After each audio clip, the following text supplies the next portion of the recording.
नमस्कार, knocking-news.com में आपका स्वागत है। मैं हूं गिरिजेश वशिष्ठ। अब तो ये स्पष्ट है, आगे जो बोला जाता है वो बोलना खतरे से खाली नहीं है, लेकिन अब तो आरबीआई का डाटा आ गया है, आरबीआई का आंकड़ा आ गया है। फाइनेंशियल टाइम्स जैसे दुनिया के सबसे रेपुटेटेड फाइनेंशियल न्यूज़पेपर ने एक बार फिर से कुछ नए आंकड़े जारी किए हैं और ये बताया है कि इस देश की व्यवस्था का लाभ उठाकर अडानी साहब ने साक्षात खुल्लम खुल्ला घोटाले पे घोटाला, घोटाले पे घोटाला, घोटाले पे घोटाला किया। और अडानी साहब की हरकतों के कारण देश में कुछ ऐसे आंकड़े बने जिनके आधार पर सरकार अपनी पीठ ठोकती रही। आज का वीडियो इसी के बारे में है। नए खुलासे हैं, आरबीआई के रिकॉर्ड से रिपोर्ट आई है, फाइनेंशियल टाइम्स की रिपोर्ट है और रिपोर्ट बता रही है कि अडानी साहब ने छोटे मोटे खेल नहीं किए हैं। कहीं मत जाइए, चैनल को सब्सक्राइब कर लीजिए, मैं अभी हाजिर होता हूं।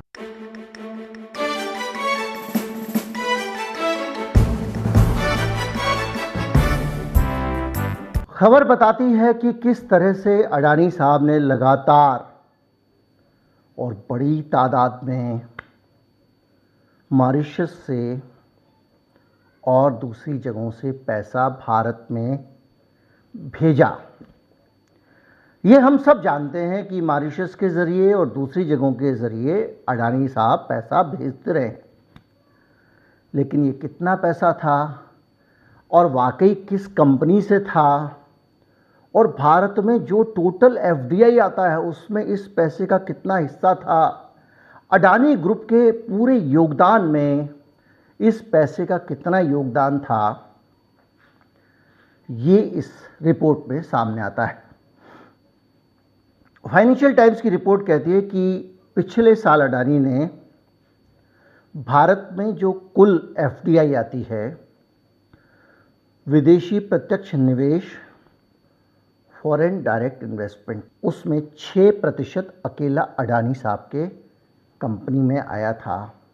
और ये जो आया था ये पैसा, अगर आप जानकारों की भाषा में समझें तो सीधे रास्ते से नहीं आया था।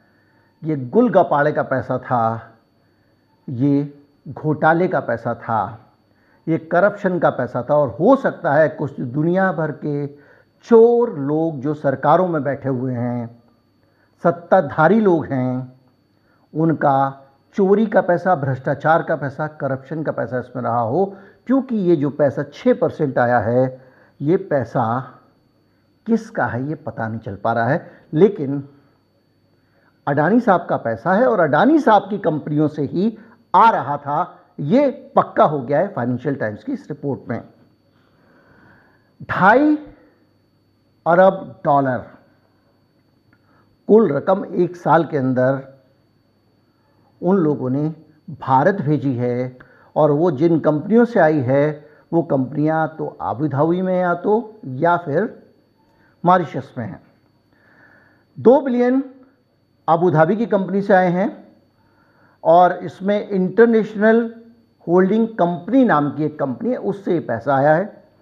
इस कंपनी के अंदर पैसे कहाँ से आते हैं ये रहस्य है, क्योंकि ये कंपनी कोई काम धंधा कारोबार करती नहीं है। उनके जिस देश से ये कंपनी चल रही है वहाँ इतना बड़ा इन्वेस्ट करने वाली कंपनियों कोई जानता भी नहीं है। किस जगह से चल रही है किसी को पता नहीं है। ऐसे अगर आप जाते हैं किसी बिल्डिंग में, एक कंपनी, क्या कंपनी है, होगा कुछ ऐसे करके निकल जाए, आपको क्या पता कि इतना बड़ा काम कर रहा है। तो जो इस कंपनी के अलावा जो 526 मिलियन का मतलब होता है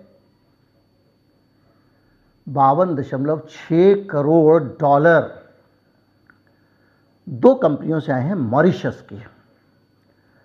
और ये कंपनियां अडानी साहब के परिवार से जुड़ी हुई हैं, ये फाइनेंशियल टाइम्स का दावा है। यानी ये कंपनियां विनोद भाई साहब की कंपनियां हैं। और ये इसमें से एक कंपनी का नाम है इमर्जिंग मार्केट इन्वेस्टमेंट डीएमसीसी, जिसने 631 मिलियन डॉलर यानी 63 करोड़ डॉलर से ज़्यादा पैसा भारत ने इन्वेस्ट किया है। और ये पैसा उनके पास कहाँ से आया, इसको लेकर ये रिपोर्ट कह रही है कि बहुत ओपेक फंड है। ये पैसे की जो स्रोत हैं ये बहुत गुप्त हैं, और ये अपने आप में सवाल उठा रहा है फाइनेंशियल टाइम्स कि ये पैसा किसका है।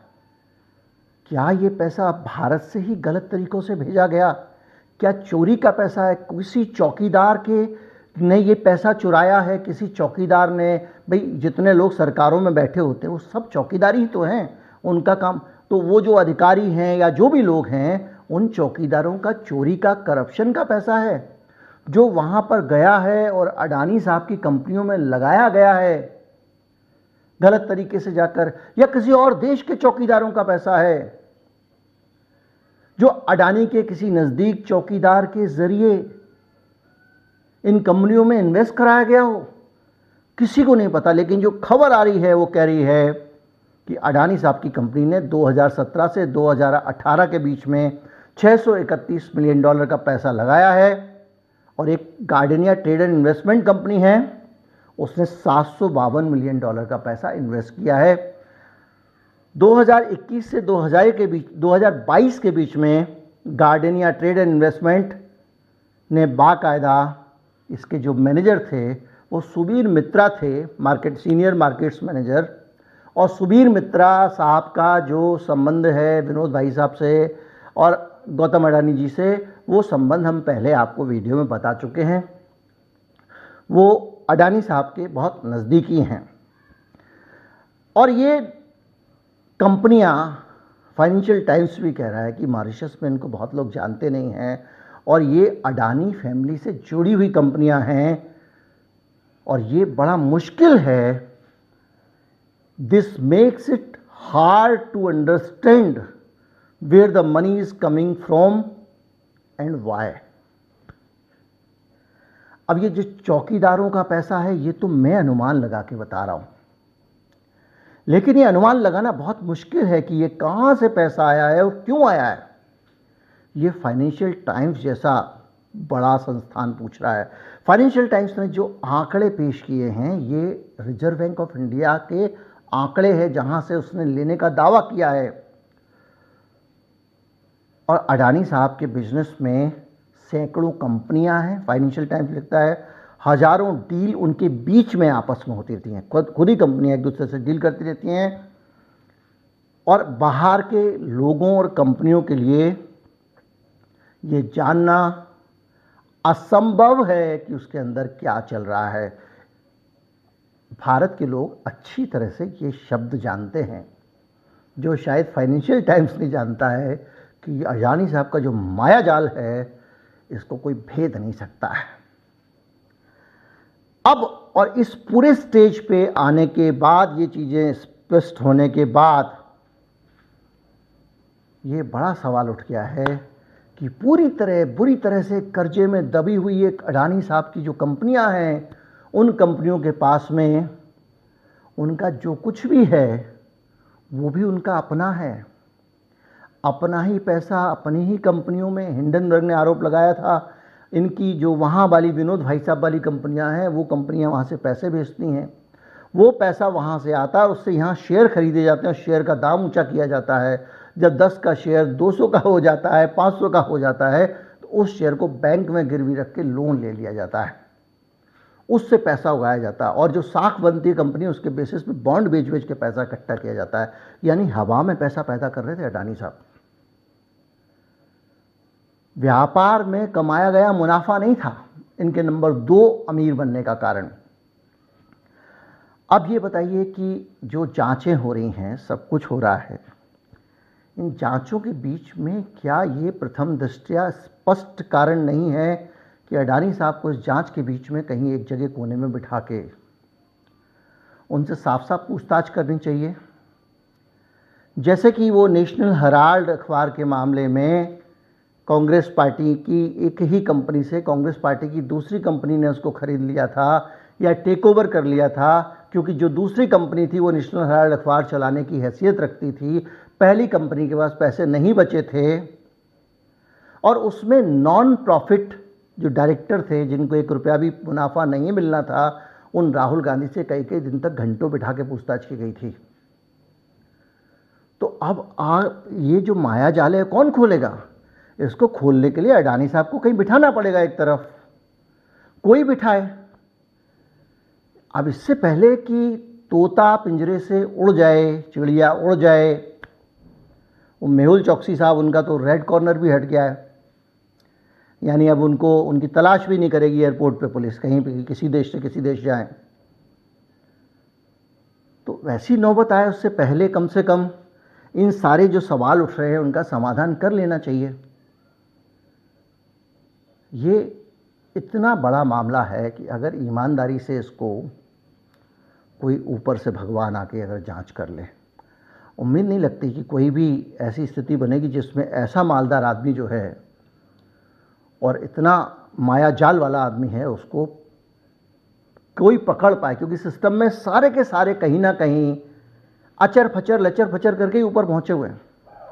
आज जो अडानी साहब के खिलाफ खड़े हुए हैं या जो लोग मोदी जी के बहुत तगड़े आलोचक हैं, उनमें भी एक बड़ा सेक्शन 20 से 30% लोगों की आबादी ऐसी है जिनको मोदी जी ने अगर घास खाई होती, घास डाली होती, माफ़ कीजिएगा, तो घपर घपर खा रहे होते।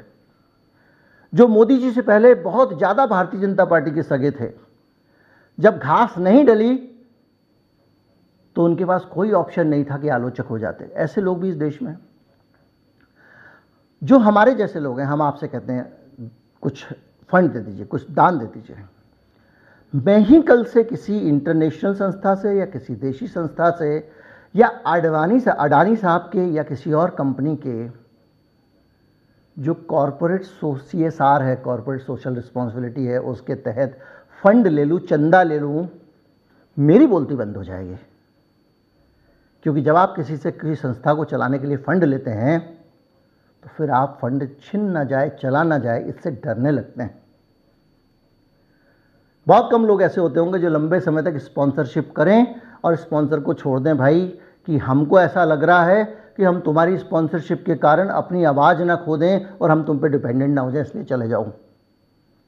तो ये बड़ी स्पष्ट स्थिति है कि इन चीज़ों को खुलेआम अच्छे से जांच करने के लिए आपको खरे लोग चाहिए होंगे, जो इस मुल्क में बहुत कम लगते हैं। ये जितने लोगों का पैसा लगा हुआ है, इन सब लोगों में से भी कई लोग ऐसे हो सकते हैं जो बड़ी बड़ी जांचों में शामिल होते हों, क्योंकि अडानी साहब की तो रिश्तेदारी निकल आए हैं कई। तो इन सारी स्थितियों में मैं कहता हूं कि ऊपर वाला अगर कुछ कर सके तो कर दे, क्योंकि जो आदमी बड़ा बनता है उसके बड़ा बनने के पीछे कुछ बड़ा बड़ा गड़बड़ करने की ज़रूरत पड़ती है। उस बड़ी बड़ी गड़बड़ करके ही आदमी बड़ा बनता है, और जब वो गड़बड़ करके बनता है, वो उसकी गड़बड़े उसको पूरी ज़िंदगी नहीं छोड़ती हैं, कहीं ना कहीं से लपेटे रहती हैं। और इसलिए अडानी साहब पे हाथ डालना किसी के लिए भी, चाहे वो छोटे से डिपार्टमेंट का चौकीदार हो, चाहे बड़े डिपार्टमेंट का चौकीदार हो, संभव नहीं। सिर्फ देश का चौकीदार चाहे तो वो कुछ कर सकता है। उम्मीद करता हूँ वीडियो आपको अच्छा लगा होगा। अच्छा लगा हो तो ज़्यादा से ज़्यादा लोगों तक पहुँचाएं, चैनल को सब्सक्राइब कर लें। नमस्कार, जय हिंद।